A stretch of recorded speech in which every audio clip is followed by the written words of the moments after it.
Portanto, muito boa tarde a todos. Muito obrigado por estarmos aqui em mais uma Smart Discussion. Portanto, como sabem, temos feito isto com alguma regularidade e sempre sobre temas da maior atualidade e oradores de referência. Hoje o tema é um tema muito interessante, muitas vezes não muito nos holofotes, mas temos aqui dois oradores que dispensam apresentações e também temos aqui participantes que nos vão ajudar muito nesta conversa de fim de tarde.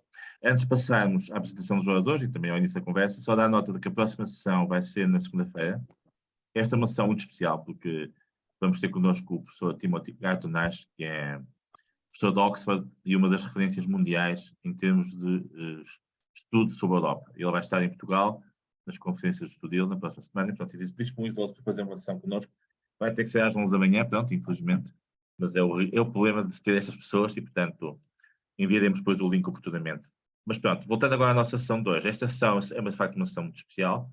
Temos aqui connosco duas pessoas muito especiais, portanto, começando pelo António Saraiva, que é conhecido de todos, portanto, foi presidente da CIP até há pouco tempo.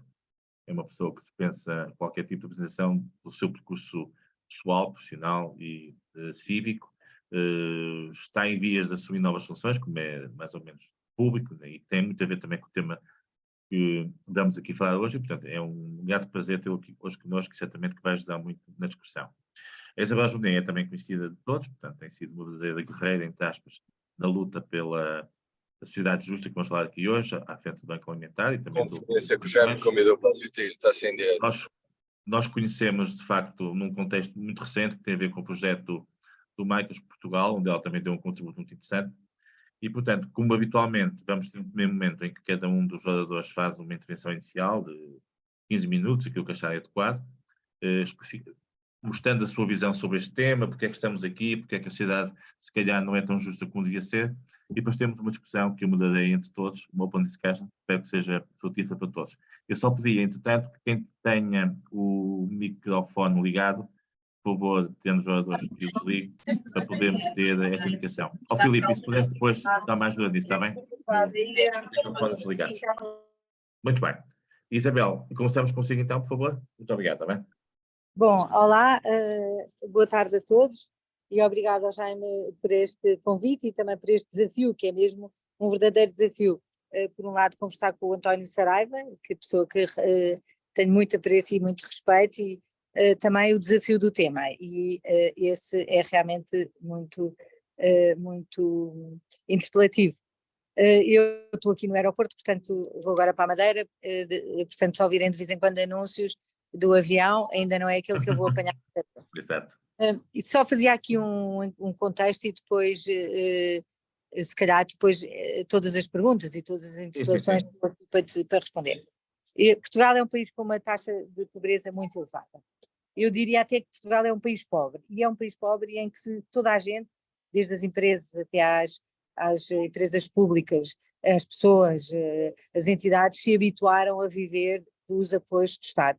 Nós vivemos num país que hoje, cada vez mais, e cada vez que há fundos europeus, isso se nota-se muito, as pessoas não sabem a palavra sustentabilidade naquilo que é a sua verdadeira interpretação económica que aprendemos, é algo que perdeu o sentido, e é pena. Com quase 20% da população em risco de pobreza ou exclusão social, Portugal é um dos países da União, 27, com maior proporção da população a viver em vulnerabilidade económica e social. E Portugal também é o Estado-membro com maior aumento dos níveis de desigualdade de rendimento entre os 20% mais ricos e os 20% mais pobres. Importa notar, e às vezes é sempre também vermos coisas que são positivas, que a taxa de pobreza das crianças e dos jovens registrou uma pequena tendência para se reduzir. O aumento acelerado da inflação que vivemos no último ano, com impacto muito expressivo nos bens alimentares, na energia e o aumento das taxas de juros, veio castigar um conjunto de famílias que vivem já com muito pouco, na medida em que dificilmente conseguem acomodar estas subidas nos seus orçamentos familiares, que já estão completamente esticados. E esta situação vai ainda agravar-se, porque o reflexo do aumento das taxas de juros muitas vezes faz sentir apenas 6 meses depois da decisão de as aumentar.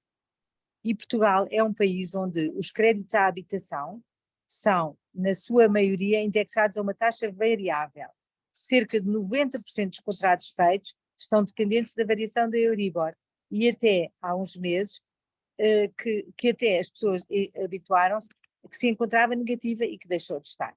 Ainda neste mês de junho, a prestação da casa vai ser novamente revista, aumentando, e só para termos uma ideia, quem tem um crédito de habitação indexado à Euribor, a Euribor a 12 meses, tem uma subida no valor da prestação da ordem dos 61,7%, o que é impressionante em orçamentos que são, basicamente, hoje, consagrados a dois itens, a alimentação e a habitação. Sei que em Portugal apenas 30% das pessoas têm créditos à habitação, mas isto significa que nas famílias mais carenciadas, que não têm créditos à habitação, têm rendas de casa. E as rendas de casa têm subido muito, porque há uma oferta que é muito inferior à procura, o que faz com que as pessoas de mais baixos rendimentos vivam em condições miseráveis e muitas vezes nem sequer podem beneficiar das prestações sociais, porque só podem beneficiar das prestações sociais quem tem o contador da eletricidade em seu nome, com um contrato de arrendamento, o que não é o caso destas famílias mais carenciadas. Esta crise que vivemos hoje é completamente diferente da crise da pandemia. E nós vemos que as políticas não variaram muito. A inflação tem vindo a ser gradual e as famílias foram-se ajustando, comprando menos com o mesmo rendimento. A creche de Portugal tem um problema terrível, que é este que já referi, que é o da habitação. Portanto, temos estas duas grandes rubricas, a alimentação e a habitação, que consomem grande parte do rendimento disponível das famílias. Como nesta crise existe um aumento destas duas parcelas, estamos perante uma ameaça também para os remediados, para aquelas famílias que se diz hoje da classe média, nomeadamente daquelas famílias que tinham ousado comprar casa porque não encontravam uma casa com uma renda que pudessem pagar e que tinham o seu rendimento equilibrado e que agora se desequilibrou completamente. O meu receio é que vamos ter em Portugal mais famílias capturadas para uma pobreza que é estrutural e que hoje já é severa e que não é apenas a pobreza conjuntural que decorre da situação de inflação, que muitas vezes se atribui apenas à guerra da Ucrânia, mas que não decorre só daí. Decorre também muito do dinheiro que se injetou na economia na altura da pandemia, que fez com que os preços aumentaram. Eu digo sempre estes números e neste contexto não posso deixar de os dizer. Ainda há pessoas em Portugal, na sua maioria idosos, que vivem com pensões menores a 180 euros por mês. 1 milhão de pessoas em Portugal vive com menos de 250 euros por mês. E cerca de 2 milhões, um quinto da população portuguesa, vive com menos de 450 euros por mês.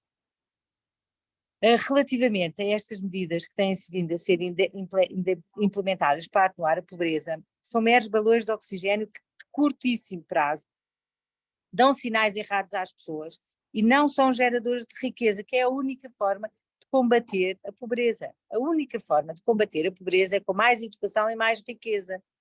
E, portanto, aquilo que eu tenho defendido, e este é o grande desafio, é a adoção de medidas estruturais de longo prazo que combatam efetivamente a pobreza que persiste em determinados grupos sociais.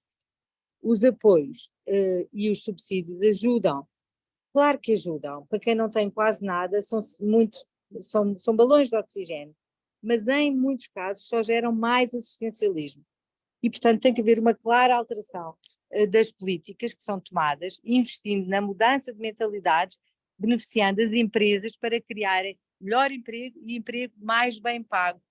Hoje temos muitas vezes muito emprego precário, baixos salários, que faz com que muitas pessoas tenham que ter 2 empregos, um dos quais fugindo aos impostos e, portanto, aumentando a fiscalidade para aqueles que não conseguem fugir. Eu estou no Banco Alimentar há quase 30 anos e vejo que a pobreza de hoje é diferente de 1994. Os pobres têm mais escolaridade, necessitam de mais bens de consumo, mas sentem-se tão pobres ou mais do que os anteriores, e essa percepção é muito estigmatizante. Além disso, a inflação tem efeitos assimétricos nas famílias, na medida em que nas famílias mais pobres os alimentos representam 20% do orçamento, e nas famílias mais ricas esse peso 10 para os 10%. E o mesmo padrão é quantificável nas áreas da energia e da habitação. Saliento muito, e de novo, a questão dos trabalhadores pobres, pois há uma percentagem elevada dos trabalhadores que nem recebe em Portugal o salário mínimo, não tem contratos de trabalho regular, tem uma precariedade muito grande, passam falsos recibos verdes, ou estão empregados a tempo parcial e têm tempo integral. As políticas públicas não têm sido as mais adequadas e os apoios sociais não são os adequados. Uma economia paralela floresce, com o inevitável reflexo na carga fiscal dos que não podem fugir.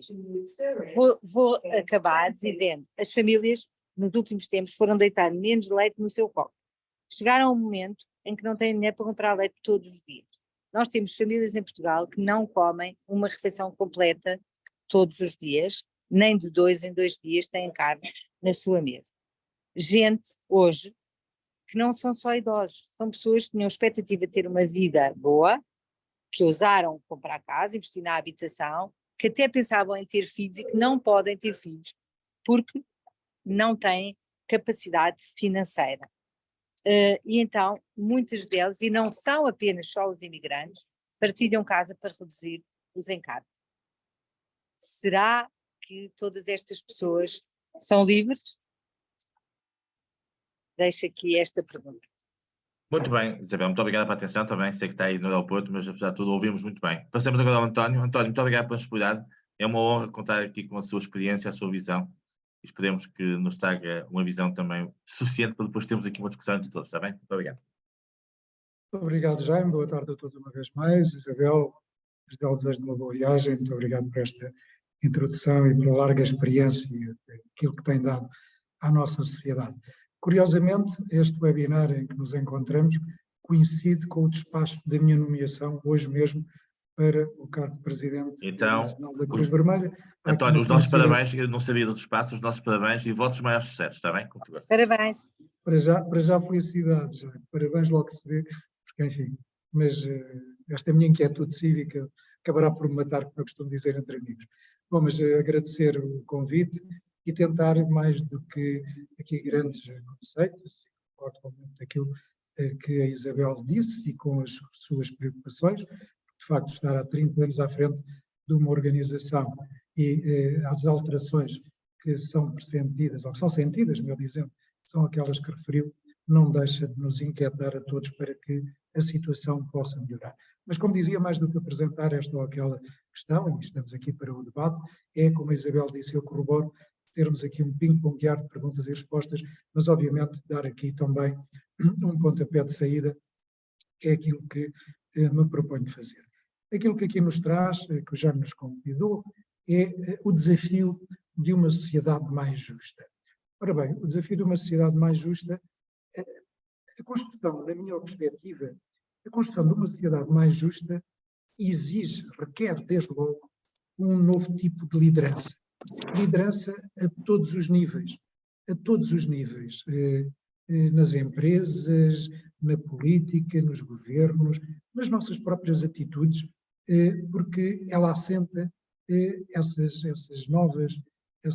desafio, essa construção de uma sociedade mais justa, assenta em fatores que todos nós vamos repetindo, pelo menos aqueles que vamos intervindo na sociedade até à exaustão, vamos repetindo, mas que vamos, por N razões do país, sucessivamente adiante. E, de facto, como fator-chave dessa mudança, não podemos esquecer o nosso desenvolvimento económico. É no desenvolvimento económico, é também no modelo económico, mas, sobretudo, no desenvolvimento económico que assenta, muito, na minha perspectiva, muito das alterações que têm que se produzir neste desafio que temos de uma sociedade mais justa. Estamos com desafios à escala global, dos quais não nos podemos furtar e muitos deles nos atingem de uma forma desigual e perversa, com a assimetria regional entre blocos e depois com as diferentes possibilidades que mesmo dentro do nosso bloco económico os países venham sentindo, já que as regras são desiguais, os modelos sociais são desiguais e por isso a atratividade que esses países têm de circularem tal objetivo da livre circulação de pessoas e bens, a circulação de pessoas, fundamentalmente, faz de forma desigual, porque as capacidades são diferentes, a necessidade de mão de obra hoje é transversal a todos os setores de atividade e, por isso, estes fluxos que vamos sentindo, esta atratividade que mesmo dentro do nosso bloco económico, por estas diferentes e assimétricas capacidades, uns têm mais do que outros, onde a coesão social e todo este sonho da construção do modelo europeu, dos pais criadores ainda da CEE, hoje a União Europeia, nos desenharam e que ainda continuamos a perseguir sem uniformização, sem homogeneização desses mesmos fatores. E por isso esse desenvolvimento económico, e com estes desafios que temos pela frente, com estes novos desafios e sentirmos esta necessidade de nos adaptarmos permanentemente a novas realidades, a novas competências, a transformação digital, a transformação tecnológica que isso acarreta, as alterações climáticas, com todos os desafios que traz às empresas, com tudo o que é preciso formar e qualificar e requalificar os nossos recursos humanos. Enfim, há aqui hoje um mundo em transformação que, para atingirmos esta sociedade mais justa, há um conjunto de fatores que têm que interagir para que essa mesma alteração se faça enfrentarmos estes desafios com corajosas alterações, corajosas reformas e podermos assim almejar, de facto, a equilíbrios ou a reequilíbrios que até hoje não se percebem. Temos desafios, como disse, pela frente e desde logo a diversidade, quer pessoas, quer comunidades, a atividade, a trabalho, a inclusão, na voz, no poder, na voz, na cultura organizacional. Temos desafios civilizacionais que temos que vencer, porque da mesma maneira que temos que dar condições dignas aos nossos cidadãos, e quando digo aos nossos cidadãos, obviamente nós, sociedade portuguesa, que é aquela que desde logo nos deve preocupar, mas com esta perspectiva global que quer queiramos, quer não, quer gostemos ou não, enfrentamos. Porque, como disse e repito, nós hoje temos assimetrias de blocos, temos capacidades diferentes de atratividade de pessoas, de criação de emprego, de ajudas de Estado. Enfim, há hoje um conjunto de desigualdades territoriais, entendendo aqui o território como a globalização que nos encontramos no globo terrestre, que nos incutem estes desafios e que fazem agudizar, na minha perspectiva, alguns dos problemas sociais que enfrentamos. Porque, a Isabel dizia, e bem, os paliativos que o Estado, o governo português, tem encontrado para minorar determinadas situações que vêm a crescer à situação geral em que nos encontramos, com esta questão, primeiro, da pandemia e dos seus efeitos económicos e, inevitavelmente, sociais. Agora, a acumular a esses que ainda persistem, a guerra e os seus efeitos, igualmente, económicos e sociais. E estes paliativos que o Estado português, através do governo, foram encontrando, minoram, mas são gotas de água num oceano de necessidades, que comparativamente com outros Estados-membros europeus, comparamos muito mal. Enfim, não vamos chorar sobre o leite derramado, não vamos criticar estas medidas, vamos dizer, ou vamos continuar a dizer, é que elas, apesar da boa vontade que tiveram na sua base, na sua origem, continuam a ser insuficientes para vencer sustentadamente estes enormes desafios que temos pela frente. Desde logo das demografias, das democracias, como elas hoje estão seriamente ameaçadas por populismos, cada vez um Estado mais amigo do cidadão e não tão perseguidor do cidadão, uma justiça ágil e justa, serviços públicos modernos e ágeis, uma cidadania ativa, um pacto geracional, equidade e inclusão, mobilidade social, a transparência e a ética, que ultimamente, lamentavelmente, temos assistido a episódios que não são muito, não dignificam muito esta transparência e esta ética. Enfim, temos aqui hoje um conjunto de desafios que as sociedades, as empresas têm que saber vencer para este desafio de termos uma sociedade mais justa e termos condições para que ela... Estou a ouvir ruídos, enfim, nem todos têm seguramente o microfone desligado. Em relação às empresas e ao seu papel, as empresas têm obviamente um papel, uma responsabilidade social que muitas delas, e a Isabel tem essa prática, aquilo que muitas delas vão carreando na ajuda que vão promovendo, mas as empresas obviamente não se podem substituir ao Estado, podem complementar aquilo que que os Estados, diria eu, a nível desta maior coesão social europeia, pode fazer, mas as empresas, muitas delas, têm bem presentes a responsabilidade social e apesar desta ideia que ainda hoje tem na sociedade portuguesa das empresas, da iniciativa privada, ainda com conceitos, enfim, lamentavelmente, por vezes muito ideológicos, mas as empresas estão a caminhar, e eu sinto isso diariamente, estão a caminhar cada vez mais nesse sentido de uma maior entreajuda. Há empresas que dentro delas próprias têm práticas de ajuda, de entreajuda aos seus colaboradores.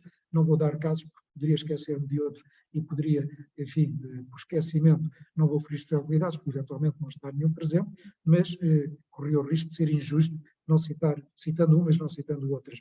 Mas mesmo coletivamente elas estão a contribuir para isso e, como digo, a Isabel é testemunha disso.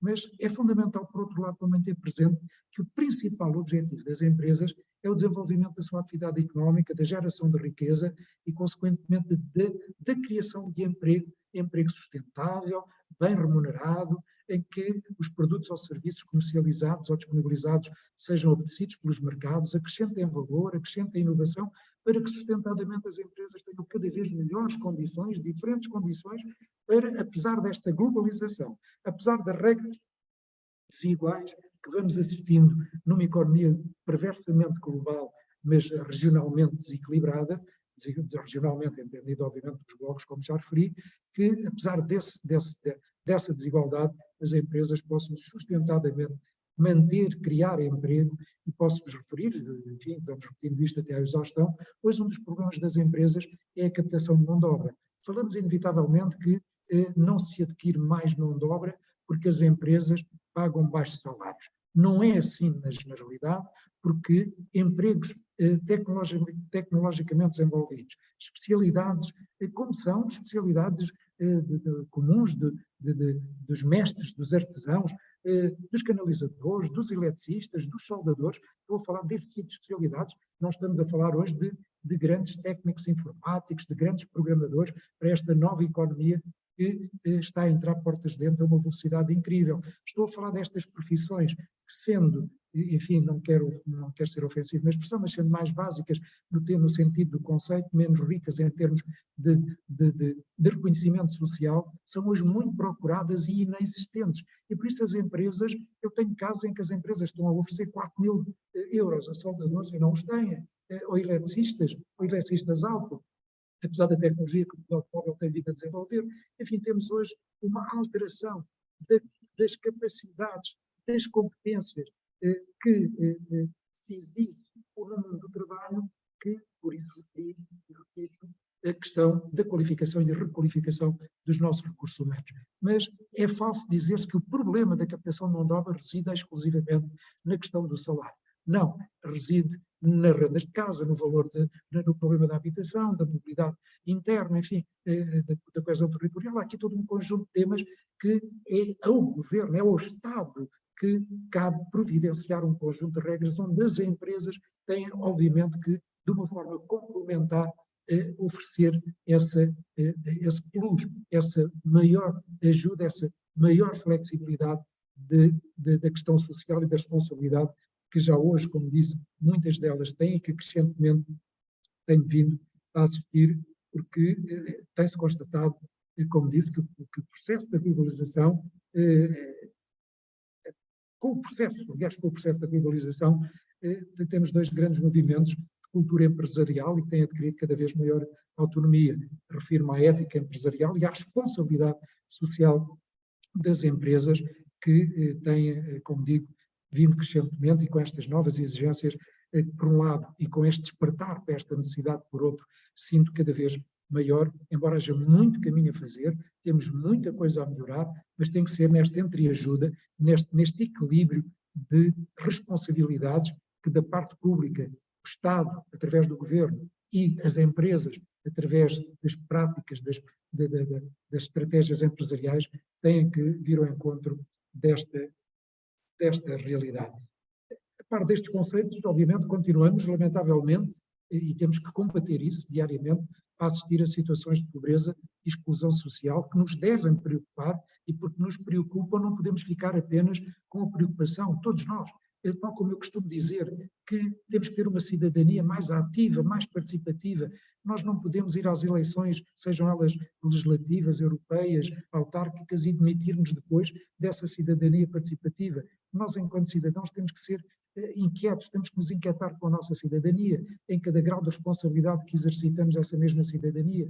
Por isso, nós empresários, nós responsáveis empresariais, associativos, sindicais, organizações da sociedade civil, como a que a Isabel lidera e outras, temos que ter esta inquietude de não constatar apenas o fenómeno, mas agir diariamente para a sua melhoria, e por isso há aqui dados que efetivamente nos devem envergonhar, e apenas para recordar alguns deles, e permitam ir aqui ao relatório de 2022 sobre a pobreza e a exclusão social, em que temos grupos, como por exemplo as mulheres, que representam 23,5% comparativamente com os homens que estão com 21,2%, a população com 65 anos ou mais com 24%, e em particular a população com 75 anos com mais de 26,7%, os agregados familiares constituídos com adultos com crianças dependentes, enfim, há aqui todo um conjunto de dados estatísticos que têm que nos inquietar e que temos que, de facto, melhorar.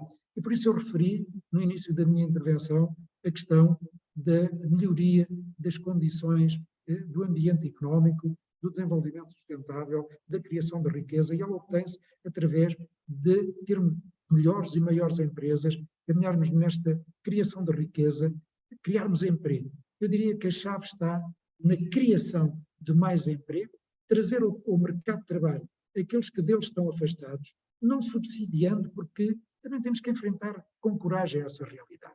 Muitas vezes os subsídios, pela elevação que vamos tendo gradual dos salários, mas, por outro lado, temos que constatar que temos uma larga camada da população, por muito que isto seja antipático ou politicamente incorreto, mas o que não é menos verdade é que muitas vezes assistimos a quem se lhe oferece um posto de trabalho e o recusa porque prefere ficar enquanto tem subsídio de desemprego, encostado ao subsídio, e quando ele se esgota é que volta então ao mercado de trabalho, e muitas vezes já desadequado, já desambientado, já sem as qualificações que, entretanto, esta rápida alteração tecnológica, esta rápida alteração do mundo do trabalho provocou, e por vezes isto também acontece. Temos que ter políticas públicas, temos que acudir de facto com subsídios, temos que subsidiar efetivamente aqueles que necessitam, que carecem dessa subsidiação, públicos claramente identificados, e tentar combater o desemprego com outro tipo de políticas, e por isso eu repito que é na criação de emprego cada vez mais digno, com salários mais substanciais. Mas para isto também não pode ser por decreto, como eu também tenho defendido muitas vezes.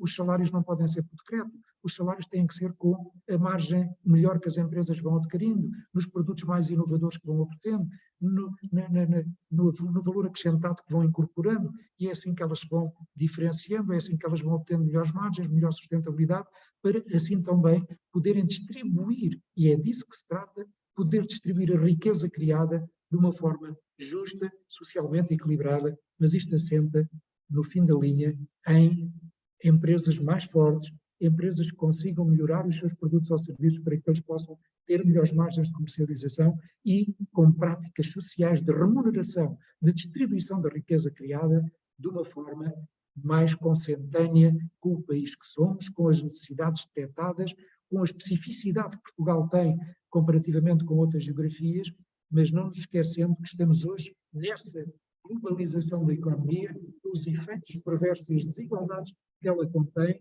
e por isso temos que ter aqui um caminhar de cirurgia muito bem direcionada, de medidas muito bem estruturadas, acudindo a grupos desfavorecidos, trazendo ao mundo do trabalho aqueles que deles estão afastados, tendo uma legislação laboral que vá ao encontro dessa política, dando obviamente empregos mais seguros, mas permitindo também alguma flexibilidade, ajustando as necessidades dos colaboradores às necessidades das empresas, permitindo mobilidade, não fixando as pessoas a uma renda de casa em determinado local, porque de facto temos que encontrar aqui equilíbrios, temos que ter uma política de habitação, temos que ter uma política de creche, enfim, temos aqui todo um conjunto, não focalizemos como o problema ter apenas uma origem, ter apenas um foco desse mesmo problema, ele existe, tem que ser combatido, temos que alterar um conjunto de situações, mas é com corretas políticas públicas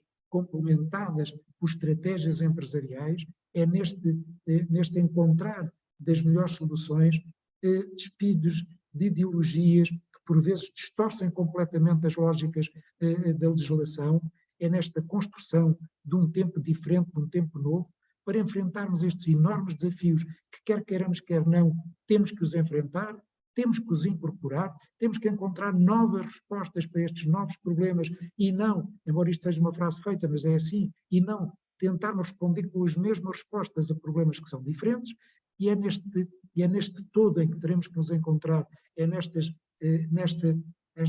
dificuldades em que hoje, neste mar encrespado em que navegamos, que temos que equilibrar o barco, mas não se pense que a culpa é do comandante ou é dos marinheiros. Não, é um trabalho coletivo, é um trabalho de equilíbrios, é um trabalho em que todos temos que estar emanados deste mesmo objetivo, porque os indicadores continuam a ser os que são. A Isabel, destes 30 anos, ou destes 20 que o país leva de crescimento anémico, continuaremos daqui a 10 a dizer as mesmas coisas, a sinalizar os mesmos problemas, a ter os mesmos diagnósticos. Não, o que temos que fazer é diferente. O que temos que fazer é fazer acontecer. A maior parte dos diagnósticos está feito, os problemas estão identificados, haja coragem política para as reformas que são necessárias, para as políticas sociais corretas que estão perfeitamente identificadas e esta coesão social, esta responsabilidade social crescente que as empresas vêm desenvolvendo, até porque cada vez mais em termos de obrigatoriedade legal, assim estão, se outra razão não existisse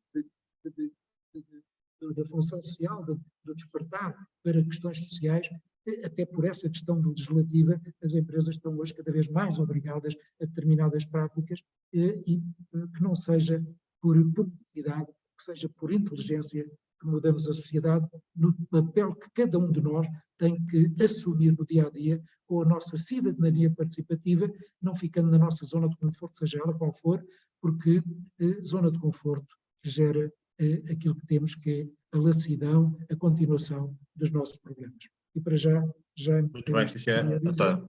Fantástico. Vamos então agora proceder aqui a um pequeno conjunto de questões e grupos. Normalmente juntamos 3 grupos de questões. Joaquim Cabasso, não sei se nos está a ouvir, Joaquim Cabasso, que foi colega da Isabel há muitos anos da faculdade, está envolvido num grande grupo empresarial que lida muito com este tipo de questões. Joaquim, não sei se nos está a ouvir.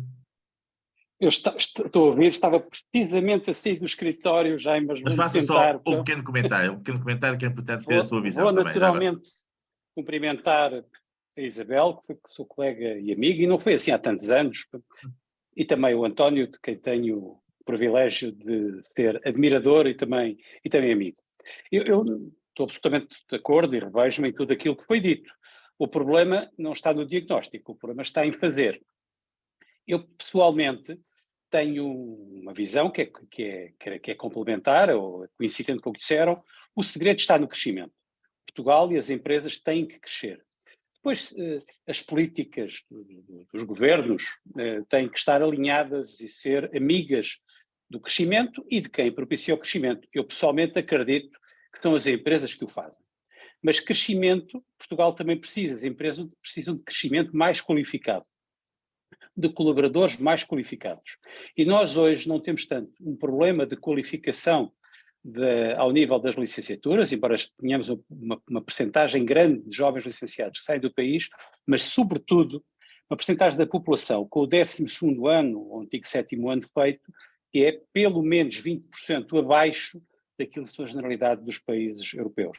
E eu pessoalmente acho que depois de ter sido combatido em Portugal o abandono escolar, e foi uma política que teve o seu sucesso há 20 anos, que devia haver políticas concretas de melhoria das qualificações de quem tem o 12º incompleto.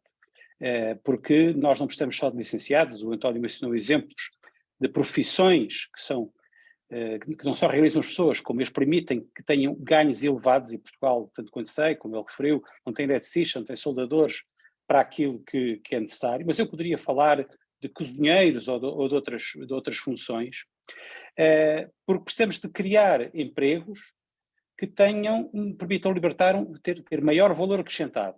E precisamos de que, se nós falamos num mundo digital, para termos essas pessoas qualificadas para o mundo digital, essas pessoas têm que ser requalificadas e têm que ser formadas. Esse é aquilo que eu tenho a dizer, não tanto uma pergunta, nem tanto um comentário, mas complementando aquilo que disse.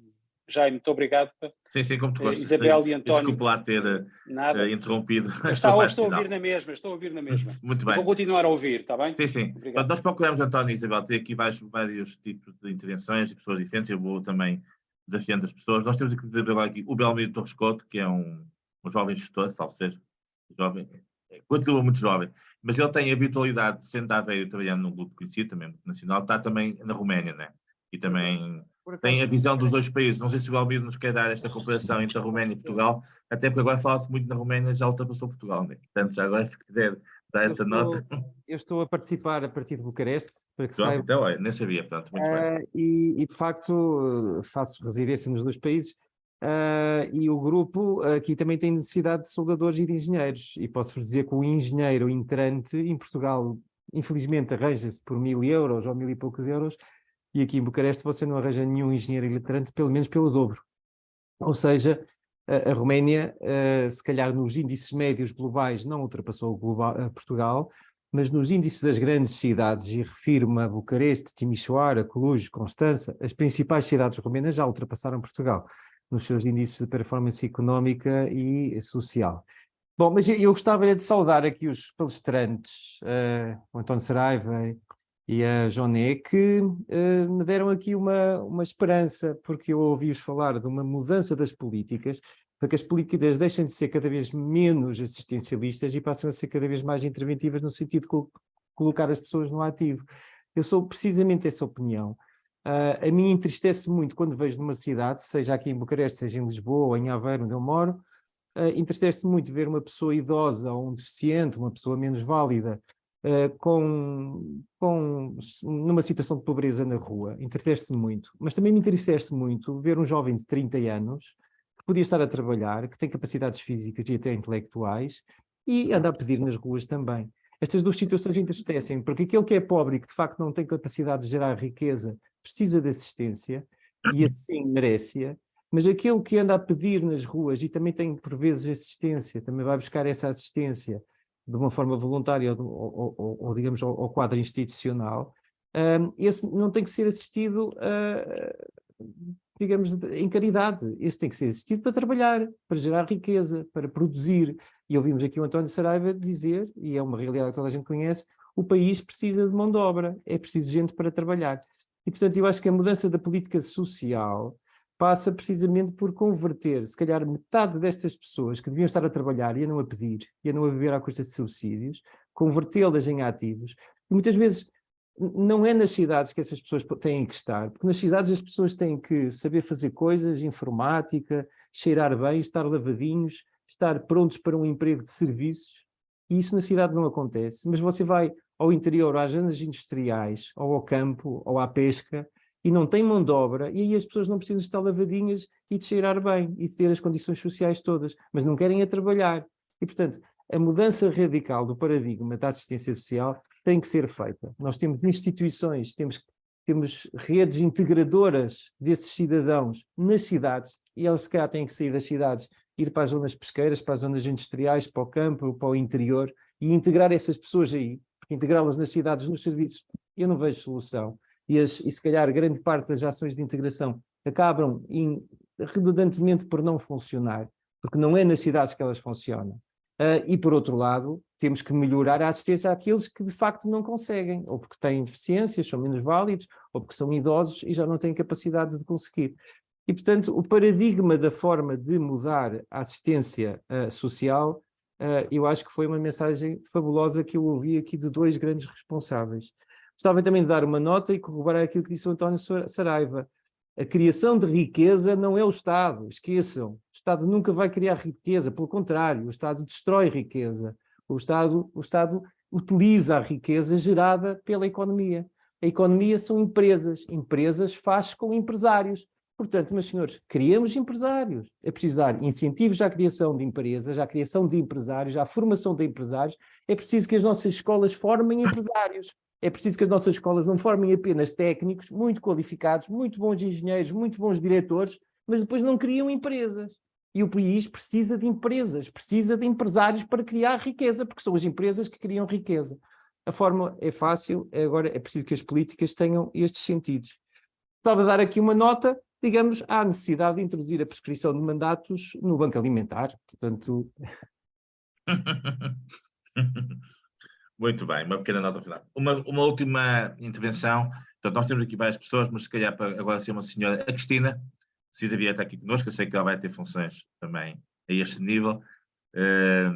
Antes do António e da Isabel depois comentarem, porque a ideia é depois destas questões falarem, a Cristina tem estado muito ligada ao setor hoteleiro e, portanto, é um setor onde também se tem havido muitos problemas do ponto de vista de mão de obra, também do ponto de vista do impacto que o turismo tem na alteração dos nossos equilíbrios sociais. Não sei se quer fazer alguma questão a eles ou comentar também, para depois a Isabel e o António comentarem. Obrigada, Jaime, mais uma vez, pela oportunidade destes debates que temos, e muito obrigada à Isabel e ao António pela partilha de sabedoria.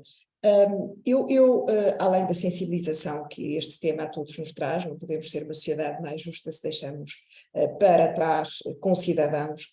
De facto, há algo aqui no que a Isabel também me disse que nos perturba a todos, que é efetivamente a pobreza que está a atingir crescentemente até aqui a chamada classe média.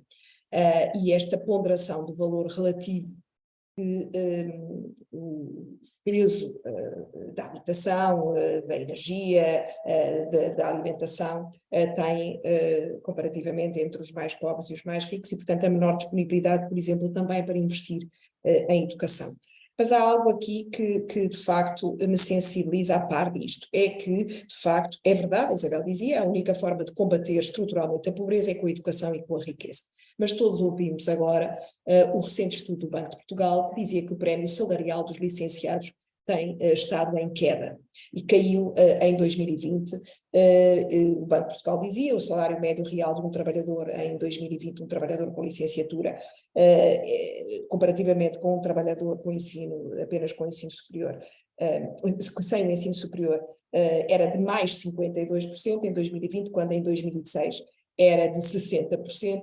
E, embora o lado positivo disto seja que a desigualdade salarial medida pelos indicadores convencionais se tenha reduzido entre 2006 e 2020, a verdade é que os licenciados hoje aceitam remunerações mais baixas comparativamente do que aquelas que existiam em 2006. Efetivamente, se esta situação, também usando o que o Belmiro Torres Couto dizia, a mudança de paradigma da mentalidade da rede de assistência social, também significa uma mudança de paradigma da nossa sociedade.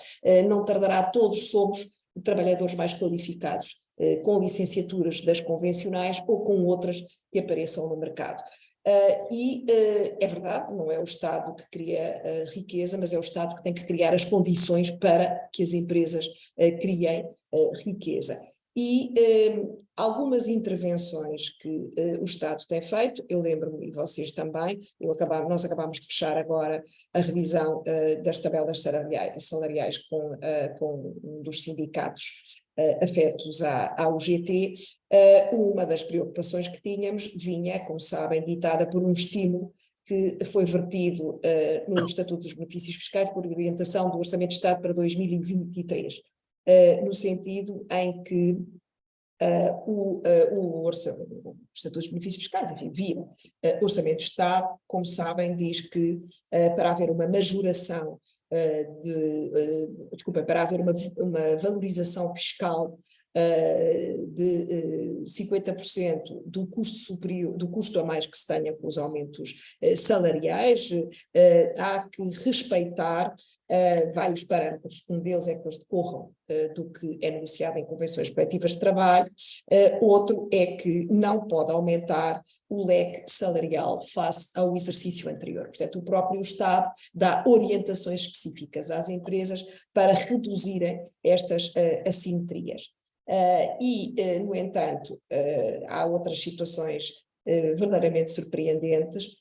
Os nossos sindicatos, por exemplo, são muito avessos a que haja regulação dos salários em razão de fatores do custo de vida ser diferente em diversas regiões do país, em razão do cabaz composto designadamente pelo custo da habitação. Também sabemos que em 2021 a União Europeia estou caminho para a fixação deste salário mínimo, etc., que tem a ver com este country factor e tudo mais.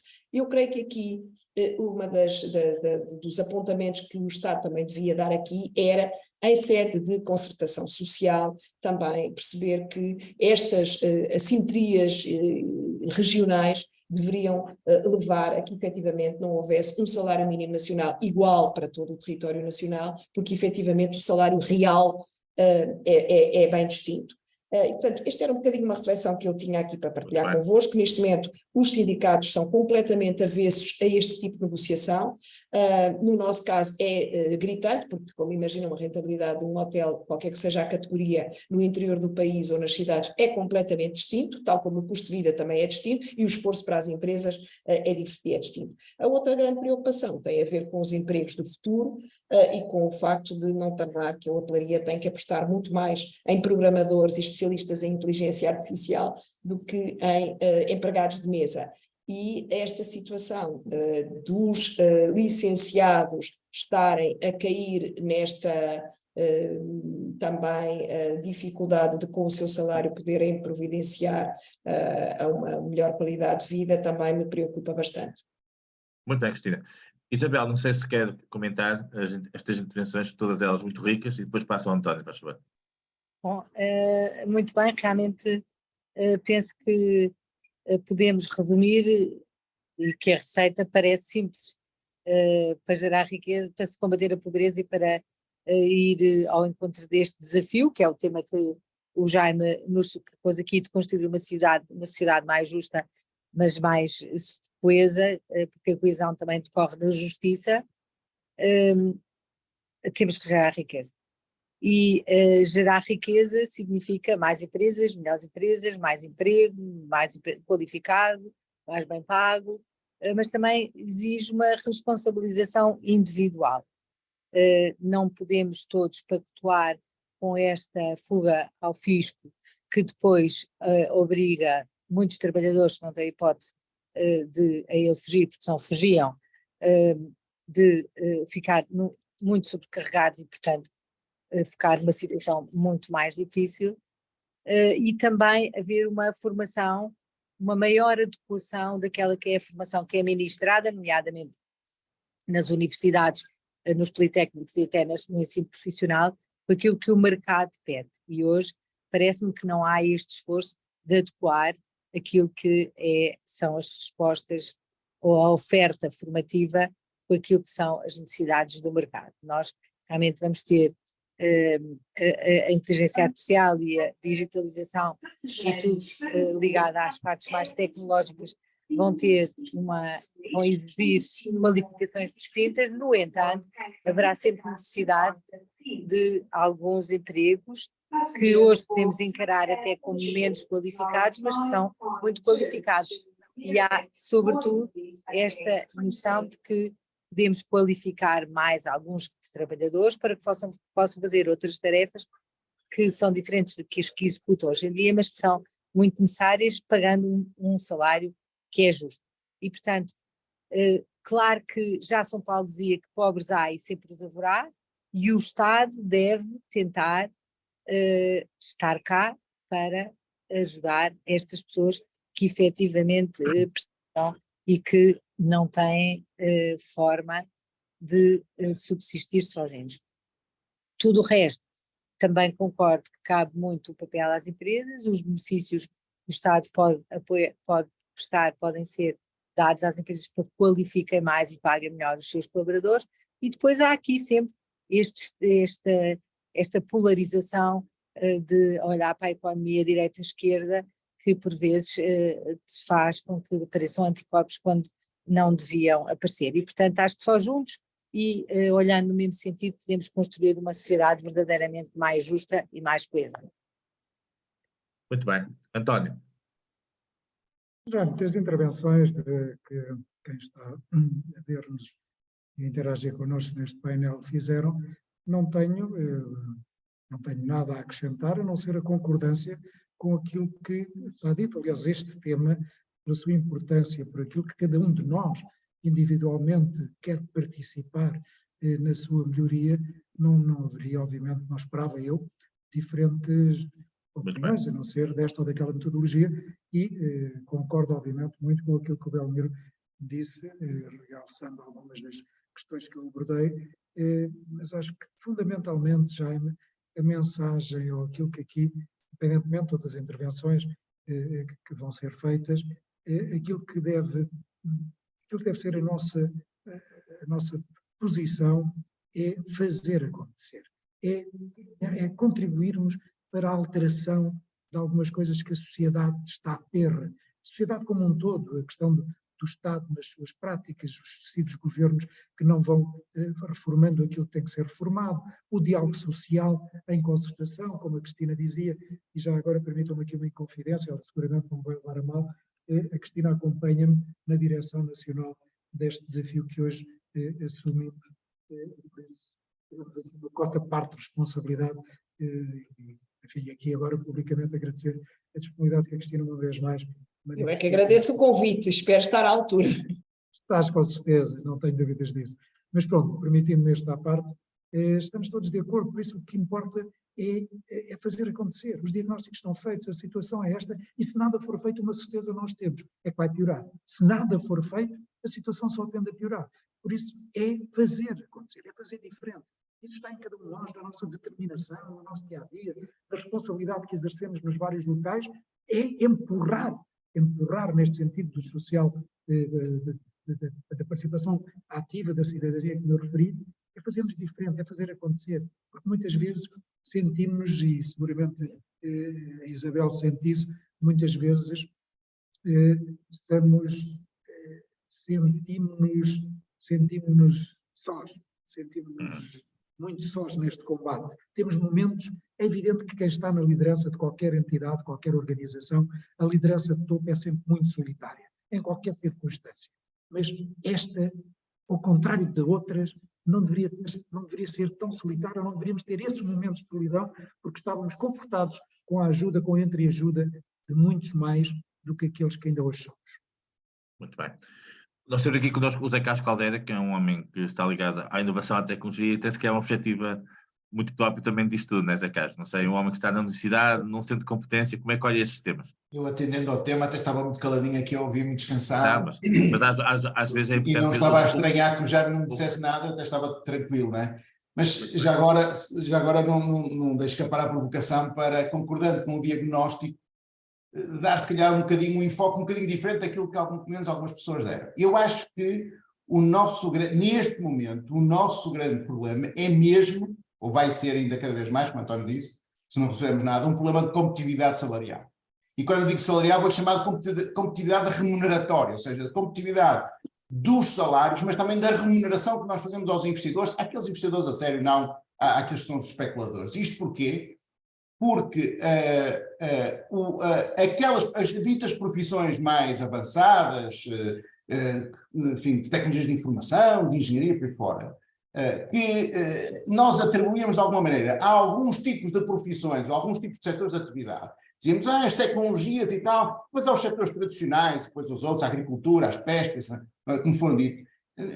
Atenção, porque conforme, penso que foi a Cristina que disse, no turismo também, mesmo esses setores, essas profissões estão a assumir um papel cada vez mais importante. E, portanto, um número crescente de trabalhadores desses setores ditos mais tradicionais vão ser trabalhadores qualificados com competências digitais e por aí fora. E a partir do momento que são trabalhadores com esse perfil, nós vamos estar a concorrer por eles no mercado global. Não é em Portugal, é no mercado global. E onde nós compreendemos toda esta realidade e percebemos que vamos ter mesmo as empresas e o Estado, todos, vamos ter mesmo que pagar salários mais altos, porque senão daqui a uns anos nós não temos trabalhadores, ponto. Porque eles até podem estar cá em Portugal, mas estarão a trabalhar para empresas internacionais, como já está a acontecer agora.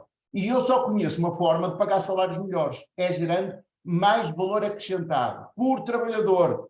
Não é crescimento económico. A gente pode querer crescer muito se nos mantivermos, se crescermos, se aumentarmos a nossa produção, digamos assim, e até as nossas exportações, a fazer a mesma coisa, nós não vamos resolver o problema, porque a fazer a mesma coisa, vamos conseguir continuar a pagar o mesmo tipo de salários, e para isso vamos ficar sem pessoas. Portanto, eu acho que o grande desafio é mesmo o do aumento do valor acrescentado e depois da distribuição mais equitativa desse valor acrescentado pelos trabalhadores. E, portanto, uma ação muito concreta, uma proposta muito concreta para mudar alguma coisa, conforme foi dito, para não sermos só blá, blá, blá, é o sistema de incentivos. O sistema de incentivos. O Estado tem um papel importantíssimo com o sistema de incentivos. O sistema de incentivos do Portugal 2020, mesmo, não estou a falar do ID, mesmo a inovação produtiva, tinha como critérios de avaliação e de aprovação e de avaliação dos projetos o aumento das exportações, o aumento do número de trabalhadores, etc, etc. Tudo isso é importante, mas neste momento, na minha opinião, não é o mais importante. E, portanto, eu acho que o principal critério de avaliação e de escolha dos projetos do Portugal 2030, do QIBR, do PRR, já não vamos a tempo, tem que ser precisamente se as empresas, com os projetos que se vão implementar, vão aumentar o valor acrescentado por trabalhador. 2, se depois vão uma parte desse valor acrescentado refleti-lo na remuneração dos trabalhadores. Portanto, o António também disse isto, que é, por um lado, criar mais valor, e não é criar mais valor por trabalhador, e depois, de alguma maneira, ter uma distribuição mais equilibrada. E, portanto, só para tornar claro, para mim, entre um projeto do Portugal 2030 que duplique o número de postos de trabalho, ou seja, que duplique o número de postos de trabalhadores, de postos de trabalho de uma empresa, mantendo a mesma atividade e mantendo o mesmo valor acrescentado por trabalhador, e um outro projeto que mantenha o mesmo número de trabalhadores, mas que aumente em 20% ou 30% o valor acrescentado por trabalhador, eu não tenho dúvidas nenhumas, no futuro, em função dos desafios que nós temos, já não são um desafio de desemprego, são um desafio de valor acrescentado, de preferir o segundo projeto. Portanto, para tornar muito claro o que é que eu estou a dizer. E, portanto, esta mudança de mentalidade que eu gostaria de pôr aqui em cima da mesa, porque isto obriga a mudar não só as entidades, a maneira das pessoas pensarem, mas também a maneira como o próprio Estado valoriza e apoia os projetos que o resto, se for mais do mesmo, como eu costumo dizer, para isso a banca empresta. Nós temos é que diferenciar aqueles projetos que efetivamente contribuem para este enorme desafio que vai ser de nós conseguirmos melhorar a capacidade de remunerarmos as pessoas e os investimentos de forma mais condizente, e eu para isso só conheço uma maneira que é aumentar o valor acrescentado. Obrigado. Sim, senhor, muito bem, uma perspectiva muito prática do lado das empresas. Não sei se o Jorge Gomes, que é um homem ligado à academia, também tem alguma coisa a dizer sobre isto, do ponto de vista da experiência que tem tido, em termos de enquadramento. Ele costuma normalmente participar. Sim, costumo normalmente participar, mas desta vez tenho estado a ouvir as vossas intervenções e os comentários feitos pelas restantes pessoas aqui presentes. E desta vez, de facto, não tenho muito a acrescentar. Eu, neste momento, estou a falar da Irlanda, um país que passou por uma crise tremenda, como sabemos todos, entre 2008 e 2010, e conseguiu recuperar de uma forma extraordinária, também ultrapassando Portugal, não é? E estamos neste momento, enfim, numa fase crescente e com exemplos, porque este webinar foi sobre um mundo mais justo, uma sociedade mais justa e inclusiva, e não deixa de ser curioso. Eu estou muito longe da capital, estou num lugarejo com 250 pessoas, e aqui ao lado está um hotel que está reservado há 1 ano e meio para refugiados ucranianos, com 400 pessoas a viver aqui, enfim, pagas pelo governo, quase tudo mulheres, idosos e crianças. Penso que é um exemplo extraordinário de inclusão, agora numa outra esfera, numa outra perspectiva. Mas ao lado, uma das maiores cidades da Irlanda, uma cidade chamada Galway, hoje tive a oportunidade de passear pelas ruas e é curioso, muita gente a viver na rua também. Fico sem saber o que comentar, porque se por um lado, num pequeno vilarejo onde vivem 250 pessoas, conseguem albergar 400 pessoas refugiadas da guerra, numa das grandes cidades da Irlanda, há gente a viver nas ruas e a pedir nas ruas. Portanto, é muito interessante visto uma sociedade mais justa e inclusiva, mas o problema é grande. Portanto, se os oradores principais tiverem algumas ideias interessantes para resolver estes problemas de uma forma mais global, mais europeia, não é?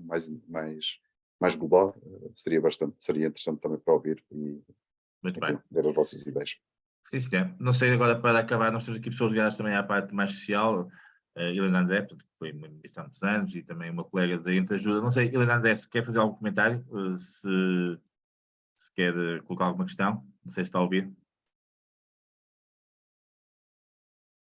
Olá, boa tarde. Bom, eu trabalho com a Isabela Muito bem, muito bem. há 30 anos e, na verdade, aquilo que a Isabel diz não tenho mais a acrescentar sobre aquilo que foi dito, relativamente aqui à parte que a criação de riqueza é de facto importante, a distribuição da mesma também. E, portanto, só assim também se consegue uma sociedade mais justa, não é? E inclusiva. E as pessoas são, de uma forma geral, um bocadinho aqui, pegando no que o Jorge Gomes acabou de dizer, dos 400 refugiados, os países têm sido bastante solidários com estas situações. Por outro lado, depois há problemas, e nós que estamos aqui num bairro social e que trabalhamos aqui na Quinta do Cabrinha, na zona do Casal Ventoso, a verdade é que não vemos a situação a melhorar, antes pelo contrário, vemos a situação a piorar, e é muito frustrante poder ver que as pessoas que, entretanto, já tiveram apoio, já tiveram ajudas e acabam por não sair deste ciclo, quebrar o ciclo da pobreza, para de facto termos uma sociedade mais justa e tudo mais, é de facto o nosso grande desafio aqui na área social, sendo que as instituições têm aqui um papel fundamental. E é sempre as próprias instituições, elas próprias estão a lutar com graves dificuldades em termos dos apoios que têm para fazer face a este aumento, quer seja do consumo energético, quer seja do aumento da alimentação, e os rendimentos das pessoas, porque as pessoas pagam em função do seu rendimento, não aumentaram de forma a que possam compensar as instituições também neste processo de poder, de alguma maneira, ir tornando a situação mais confortável e mais sustentável para as instituições. Portanto, temos aqui desafios grandes. A junção daqui da academia também faz todo o sentido, poder ir buscar à academia conhecimento e poder fundamentar também algumas das decisões, porque de facto o conhecimento, para intervir, é preciso conhecer, e aqui a academia tem um papel fundamental também. E pronto, não me vou repetir mais do que já foi dito.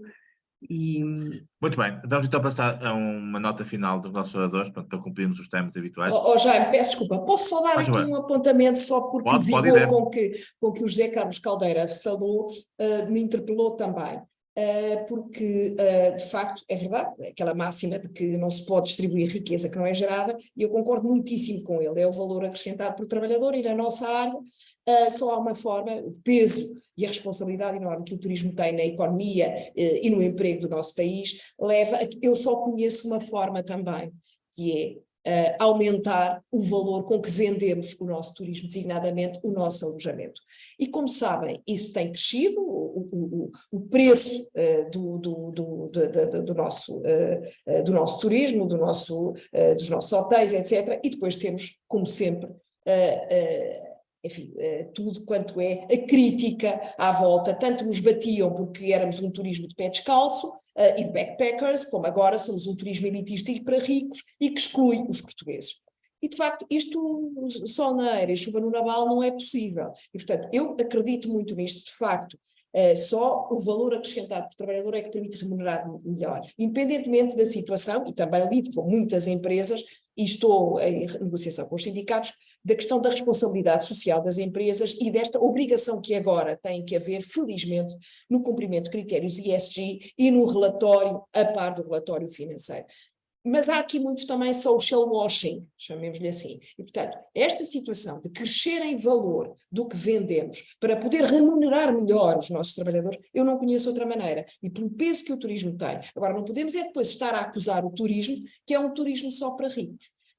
Porque, de facto, enquanto se ajusta e se faz aqui um fine-tuning também de perceber que mercado português é que pode ir a que tipo de turismo, nem todo, é como viver nas avenidas novas, nem todo o mercado nacional pode ir passar 15 dias de férias no 5 estrelas no Algarve. Muito pouco, muito pouquíssimo, espúrio mesmo.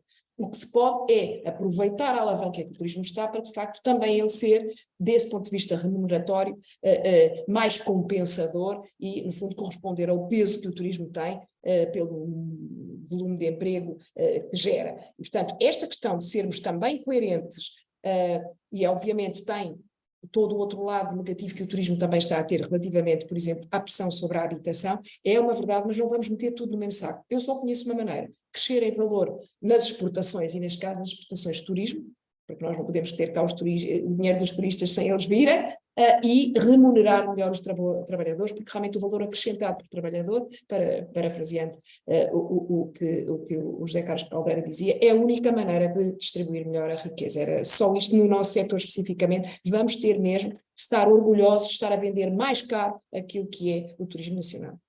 Esse que é um tema que o nosso amigo Luís Alves Sousa também concorda, né? Ele que é um ilustre hoteleiro e também do setor. Quer comentar alguma coisa, Luís? Ou passamos à parte final? Se quiser, muito gosto. Já agora. Muito obrigado. Não, concordo plenamente com tudo o que foi dito e mesmo esta parte agora que a Cristina falou, mas há aqui uma coisa que eu gostava só de salientar. O António Saraiva falou, e muito bem, de variedíssimas coisas, e falou numa que é da ética e da transparência. É das coisas que mais me sensibiliza,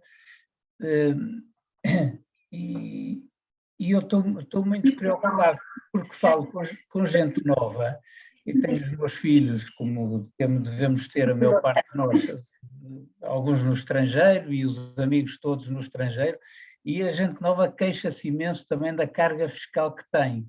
E, portanto, 80% dos amigos do meu filho, por exemplo, trabalham em Madrid e em Londres, e alguns até trabalham cá para empresas que estão lá, e pagam muitíssimo menos impostos, a ganhar mais dinheiro do que pagam os que estão cá com ordenados e salários mais baixos. Portanto, há aqui uma carga fiscal que tem que ser revista, há aqui um problema de ética e de transparência a nível também do governo, porque, de facto, nós pagamos imensos impostos, as empresas, todos nós, e vemos com uma pouca vergonha dos diabos, desculpem o termo, vemos desaparecer dinheiro para tudo quanto é sítio. Quer dizer, e as coisas não funcionam, nada funciona, a justiça não funciona, não há entidades que consigam travar isto. Eu acho que é um dos problemas muito sérios que temos e era preciso tentar sensibilizar o máximo possível os governantes responsáveis para acabar com isto. Portanto, muito bem. Sim, senhor. Vamos passar então à parte final. Isabel, daqui a um bocado tem o seu avião e não queremos que pegue o avião. E o António também para um comentário final, está bem? Muito obrigado. Isabel. Nós estamos a ouvir, tem que pôr o microfone a funcionar, desculpa. Eu sei que está aí no aeroporto e, portanto, não é fácil. Estava só aqui a deixar os avisos acabarem. Muito bem. Bom, eu não tenho muito mais a acrescentar, acho que é muito, muito interessante esta reflexão conjunta. Parece-me que só com uma reflexão conjunta e com uma estratégia mesmo concertada e empenhada de combate à pobreza, que envolva todos os stakeholders, todos os parceiros que podem contribuir para um Portugal como nós queremos, onde os nossos filhos, eu também tenho 5 filhos e já tenho 2 fora, um em Londres e outro em Madrid, e outro vai-se embora agora. E, portanto, o tema dos impostos, mas sobretudo o tema da valorização. As empresas têm que valorizar mais os seus empregados, nomeadamente aqueles que são mais qualificados, com perspectivas de carreira. E isso é que eu acho que um mundo que é global pode oferecer hoje a todos os trabalhadores perspectivas de carreira e de valorização, se calhar que não existiam. Acho que de qualquer maneira nunca nos podemos esquecer das situações que são mais micro e que são aquelas que necessitam mais do Estado e que vão continuar a apoiar, a precisar de apoio, mas que políticas demasiado assistencialistas só geram mais pobreza. Temos que investir mais na educação, mesmo numa boa educação, desde a primeira classe, primeiro ano, como se diz agora, mas que seja boa e muito, muito competitiva. Nós temos boa educação, formamos bons profissionais, mas hoje receio que a escola tenha perdido muita qualidade e que nos próximos anos não possamos manter esta qualidade. E, portanto, eu sou otimista por natureza e acredito também nas empresas. E acredito que com bons benefícios fiscais às empresas conseguimos dar a volta à economia. António, para terminar, em beleza, e dando mais uma vez os parabéns pela nova função que iniciou hoje. Obrigado, Jaime. Obviamente, como eu disse, aqui não há, recordando o velho programa do prós e contras, aqui não há prós e contras, penso que aqui estamos todos prós a situação, prós resolvermos esta situação e melhorarmos a vida àqueles que estão mais desprotegidos, que é disso, ao fim e ao cabo, que se trata. Obviamente que, tendo aqui uma pincelada em algumas das coisas que foram ditas, e agora desta última da Isabel, nós muitas vezes ouvimos dizer que os jovens, estamos a preparar as gerações mais bem preparadas, estamos a preparar os jovens e eles depois saem, esquecemos de um objetivo e convém ir balanceando estas realidades, convém-nos que não nos esqueçamos que a entrada na altura do CE, hoje na União Europeia, era para a livre circulação de pessoas e bens. Não queremos só a livre circulação de bens e, de alguma maneira, desta ou daquela maneira, limitarmos a circulação de pessoas. Até porque nós próprios, Portugal, também estamos, talvez o balanço nos seja desfavorável, mas nós também estamos a atrair jovens de outros países, e provavelmente eles lá dirão as mesmas coisas. Enfim, livre circulação de pessoas, hoje o mercado é, para nós, desde logo a União Europeia, e não apenas e só Portugal. E depois a outra realidade, e aqui Zé Carlos, o meu abraço, já não falava contigo há algum tempo, não nos esqueçamos da outra realidade. Eu não sei se continuo, peço desculpa, tive aqui um problema de visualização. Nós hoje temos fatores exógenos que nos condicionam, e isto responde um pouco, ou tento ir um pouco àquilo que o Jorge Gomes dizia das soluções da Irlanda, da pequena população holandesa e daquilo que está a dar de solidariedade a refugiados nestas migrações, umas à procura de melhores vidas e outras por, obviamente, fugir de cenários de guerra, como é o caso. Mas nós hoje temos fatores exógenos, tais como são o agressivamente da competitividade, por parte de outros países ou blocos económicos, como sabemos, principalmente quando atingem níveis populacionais muito elevados, a parte de uma fortíssima elevação das competências tecnológicas em países exteriores à União, com modelos sociais muito diferentes do europeu, praticamente sem modelos sociais, em algumas geografias com as quais combatemos na globalização em que hoje nos encontramos. E hoje, mesmo as camadas populacionais, mundialmente falando, as camadas populacionais mais desfavorecidas, atendendo aos poderosos meios tecnológicos, telemóveis, etc., são ricas, mesmo sendo mais desfavorecidas em termos sociais, elas são ricas em informação e milionárias em expectativas. E os Estados, por mais ricos que sejam, não conseguem entregar a milionárias expectativas e por isso se instalam os populismos, as demagogias e a vender sonhos que depois não sabemos que não podem ser cumpridos. Mas essas demagogias cavalgam estes descontentamentos daquilo que as sociedades, mesmo por ricas que sejam, não conseguem entregar a estas milionárias expectativas e temos fluxos migratórios, uns à procura de melhor vida, porque sabem que havendo céu, para que é que eu me vou manter no inferno, e temos estes fluxos migratórios com todo o drama social a que vamos assistindo e que não há forma de combater a não ser na origem, com o que isso tem de solidariedade internacional para combater o fenómeno na origem e não no Mediterrâneo, com aquilo que vamos lamentavelmente assistindo, e depois outros fenómenos migratórios de outra natureza, como é este caso agora da guerra e do que ela está a forçar àquele massacrado povo. Mas isto tem depois a ver com a mesma base de apoio e a base de possibilidade.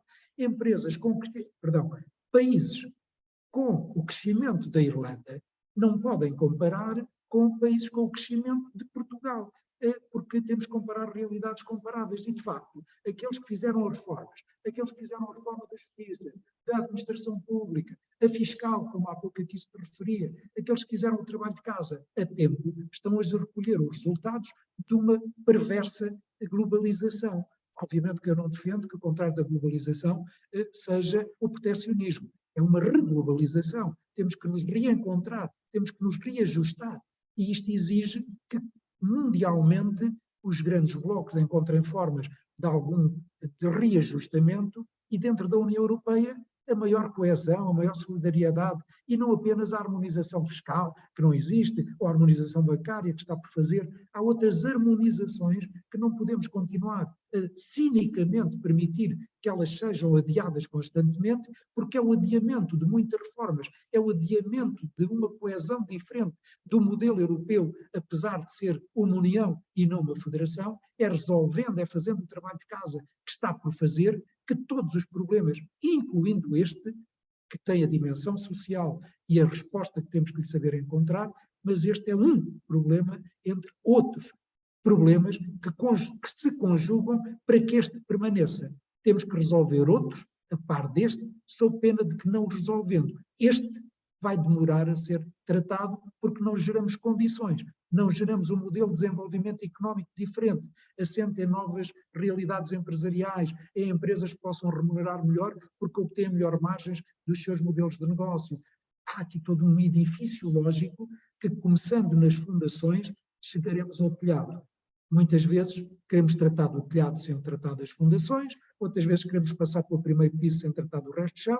Enfim, esta desarticulação não tem obtido bons resultados e não vai ter. E por isso eu disse e repito, se continuarmos a dar as mesmas respostas a novos problemas, não esperemos, já dizia Einstein, resultados diferentes.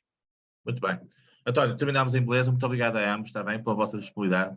Muito obrigado também a todos, à Cristina, ao Zé Carlos Caldeira, todos estiveram presentes. A gravação depois será enviada oportunamente, está bem? Boa viagem, Isabel, está bem? Corra tudo bem? Adeus, obrigada. Boa viagem, obrigada, E Isabel. muitas felicidades para Obrigada a todos, está bem? Obrigado. Obrigada, obrigada, João. Obrigado a Boa tarde todos. para vocês, adeus. Obrigado. Deus, Com boa licença, tarde. adeus. Obrigado.